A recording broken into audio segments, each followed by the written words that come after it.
ஐபிஎல்லில் 15வது போட்டியில் லக்னோ மற்றும் பெங்களூரு அணிகள் பலப்பரீட்சை நடத்தின. இதில் 28 ரன் வித்தியாசத்தில் அபார வெற்றி பெற்றுள்ளது லக்னோ அணி. குறிப்பாக இளம் வீரர் மயங்க் யாதவ் சிறப்பாக பந்து வீசியுள்ளார். டாஸ் வென்ற ஆர்சிபி பந்துவீச்சை தேர்வு செய்தது.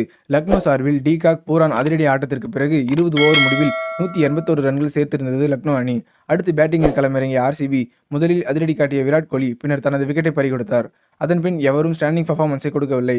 ஆர்சிபி அணியின் இம்பாக்ட் பிளேயரான லோமனார் மற்றும் 13 பந்துகளில் 33 ரன்கள் எடுத்து நம்பிக்கையூட்டினார். இறுதியில் 153 ரன்களுக்கு ஆர்சிபி ஆல் அவுட் ஆனது. இப்போட்டியில் பந்துவீச்சில் மயங்க் யாதவ் 4 ஓவர்கள் வீசி 14 ரன்கள் மட்டுமே தந்து 3 விக்கெட் எடுத்து அசத்தியிருந்தார். ஏற்கனவே இதற்கு முன் விளையாடிய லக்னோ மற்றும் பஞ்சாப் இடையிலான போட்டியிலும் மயங்க் யாதவ் சிறப்பாக செயல்பட்டார். குறிப்பாக 150+ வேகத்தில் பந்து வீசும் திறன் உடையவராக உள்ளார். இளம் வயதிலேயே இந்திய வீரராக இவரின் பந்துவீச்சு சிறப்புமிக்கதாக உள்ளது. இறுதியில் லக்னோ மற்றும் ஆர்சிபி இடையிலான போட்டியில் ஆட்டநாயகன் விருது இவருக்கு வழங்கப்பட்டதும் குறிப்பிடத்தக்கது.